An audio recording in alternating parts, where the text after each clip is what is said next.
प्रश्न आपण बघतोय 13वा. वेगळे पद ओळखा. 9 मधला घटक पहिला. त्यामध्ये बघा इथे तुम्हाला जर दिसत असेल तर वाय चिन्ह दिसतंय बघा मधल्या रेषेमध्ये आहे ना, पण इकडं उलट वाय दिसतंय. इथेही उलट वाय, इथं पण आपण बघितलं तर उलट वाय दिसतंय, म्हणून पर्याय क्रमांक बी हा वेगळा आहे. त्यानंतर पुढचा बघा, पुढचा प्रश्न.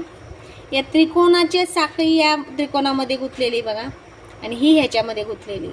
इथे मात्र कुठं साखळी गुंतलेली दिसत नाहीये. ह्याच्यामध्ये वर्तुळात हे वर्तुळ गुंतलंय, हे वर्तुळ गुंतलंय, इथेही ह्याच्यामध्ये हे गुंतलंय, याच्यामध्ये पुन्हा हे गुंतलंय, दिसतंय का? म्हणून पर्याय क्रमांक बी हा वेगळा आहे. त्याच्यानंतर पुढचा प्रश्न बघा. चौरस चौरसात वर्तुळ परत वर्तुळ, वर्तुळ चौरस वर्तुळ. बघा बाहेरची जे आहे वर्तुळ आहे, आतमध्ये वर्तुळच आहे. बाहेर त्रिकोण आहे, आतमध्ये सुद्धा त्रिकोण आहे.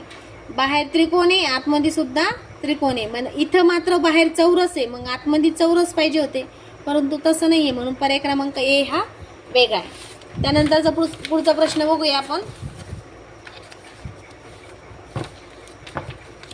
पुढचा प्रश्न बघा. इथं डावा उजवाच लावायचा क्रायटेरिया. ज्यावेळेस आकृती आपल्याला कन्फ्युजन असेल किंवा जराशी संदिग्ध असेल तर त्या अशा वेळेस डावा आणि उजवा ट्राय करायचा. बघा तुम्ही जर पाहिलं या चौरसाच्या उजव्या बाजूला काळ आहे, बरोबर आहे. चौरसाच्या उजव्या बाजूला काळ आहे, चौरसाच्या उजव्या बाजूला काळ आहे, म्हणून पर्याय क्रमांक बी हा वेगळा आहे. त्यानंतर बघा पुढचा प्रश्न. आता इथं जर तुम्ही पाहिलं तर सगळ्या संख्याची समरूप संख्या आकृती तयार होते. समरूप म्हणजे काय की दोन भाग करता येतात, समान भाग. उदाहरणार्थ बघा, उभ्या या यम ला जर आपण असं मधून फाडलं तर सेम एम होईल, किंवा एक रेष टाकली तर, किंवा घडी घातली तर.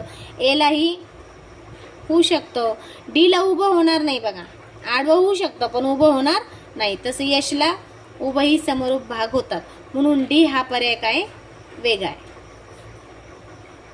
त्यानंतर बघा पुढचा प्रश्न. पुढचा प्रश्न लगेच आला असेल लक्षात तुम्हाला.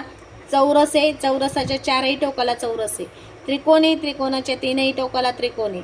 इथं परत आयत आहे, आयताच्या पुन्हा टोकाला आयत आहे. इथं वर्तुळ आहे, परंतु वर्तुळाला बाजूच नसतात, बाजू नसतात म्हणजे वर्तुळ ही किती लावले तरी काही उपयोगाची नाही, म्हणून पर्याय क्रमांक डी.